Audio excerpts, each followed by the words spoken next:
Bonjour chers amis de la presse. Merci d'avoir répondu favorablement à ce point de presse. Nous voulons d'abord nous excuser pour le retard avec lequel nous débutons, car comme vous le constatez, nos amis nous ont interdit l'accès à nos locaux pour ce point de presse. C'est ce qui justifie la tenue de ce point de presse dans cet endroit. Pour ce point de presse, nous avons M. Alokwa Roland Verdier, vice-président zone S, vice-président zone centre. Nous avons M. Eora Yaol Léonard, vice-président zone S. Nous avons M. Bakayoko Vamara, moi-même, le trésorier général de la centrale. Nous avons Yao Kona, le conseiller technique. Nous avons Badi Moneka, le secrétaire général adjoint. Nous avons Ouattara Zana, le délégué régional Gokle. Nous avons M. Kone Yao, délégué régional Gagnoa. Et Mme Kofi Afoué Véronique, chargée de la communication. Le point de presse sera animé par le vice-président Alokwa Roland Verdier. Avant tout propos, nous voudrions souhaiter nos meilleurs vœux à tous les producteurs de Côte d'Ivoire et à leurs familles.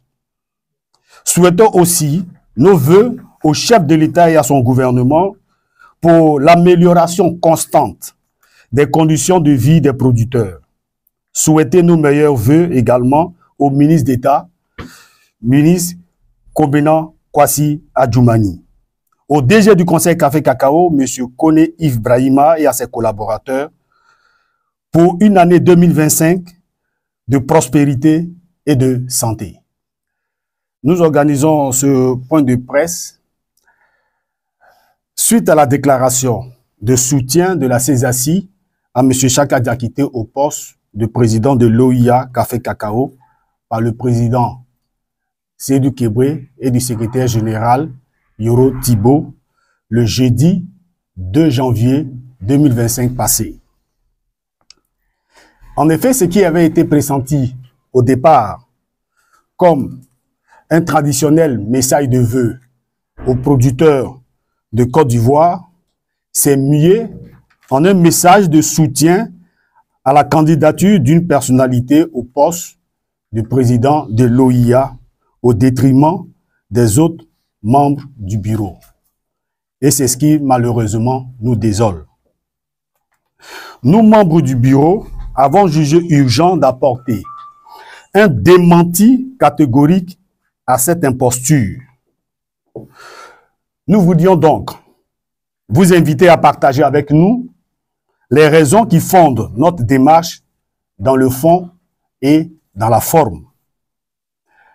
Dans la forme, la CESACI regroupe un ensemble d'associations, de syndicats, d'unions, de confédérations qui se sont mis ensemble et ont mis à la tête de la CESACI M. Seydou Kébré et se sont donné des tests et un certain nombre de dispositions pour son bon fonctionnement.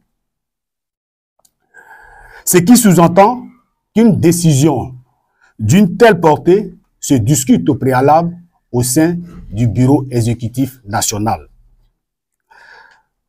Au pire des cas, une telle décision est apportée en assemblée générale pour adoption par tous les producteurs de Côte d'Ivoire.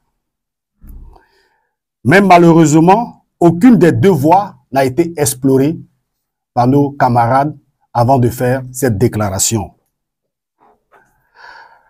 Toujours dans la forme, nous avons une charte d'éthique de la centrale.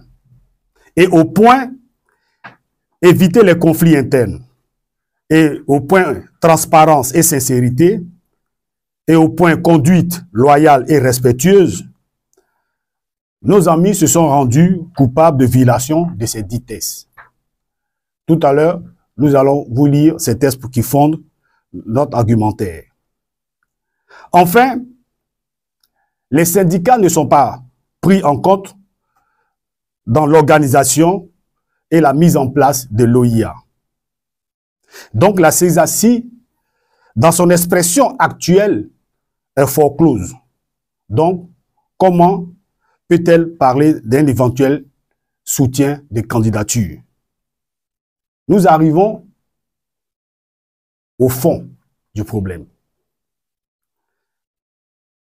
Dans le fond du problème, le comité d'organisation de la mise en place de l'OIA n'a jusqu'à ce jour communiqué aucune candidature officielle. Et mieux, aucun collège des producteurs n'est encore mis en place. Nous comprenons difficilement la précipitation de nos amis. De tout ce qui précède, M. Saka Diakité lui-même n'a jamais officiellement présenté sa candidature. De tout ce qui précède, nous disons que la déclaration du président et du secrétaire général n'engage que les auteurs d'une telle déclaration et non l'ensemble du bureau, encore moins l'ensemble des producteurs de Côte d'Ivoire. Mieux, le président, après notre interpellation, s'est excusé auprès des autres membres du bureau de cette entreprise cavalière et solitaire. En revanche, nous félicitons nos camarades de la volonté de solliciter une audience auprès du chef de l'État pour booster la mise en place de l'OIA qui reste à ce jour d'un statu quo total. Et je pense, et nous pensons, qu'une telle démarche est vraiment la marque du vrai syndicaliste. C'est pourquoi nous voudrions inviter le président à convoquer de toute urgence une réunion du BEN pour que nous puissions travailler et discuter des points essentiels à notre survie, car nous avons longtemps mis dans les placards nos amis de véritables syndicalistes.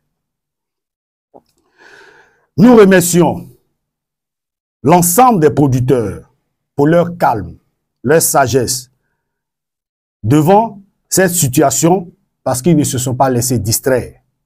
Et nous voudrons les rassurer de notre détermination à lutter toujours pour leur bien-être auprès du président Kébré toujours et de tous les autres membres du bureau. Merci à tous les producteurs de Côte d'Ivoire, merci à tous les membres du bureau de la CESACI, merci à Dieu qui nous garde pour une CESACI encore plus forte. Pour le BEN, Alokwa Roland, vice-président zone centre, Eoura Yao Léonard, vice-président zone S, Bakayoko Vamara, trésorier général, Yao Konan, conseiller technique, Badi Moneka, secrétaire général adjoint, Ouattara Zana, délégué régional Boclé, Konan Yao, délégué régional Gagnoa, et Madame Kofi Afoué Véronique, chargée de communication adjointe. Merci.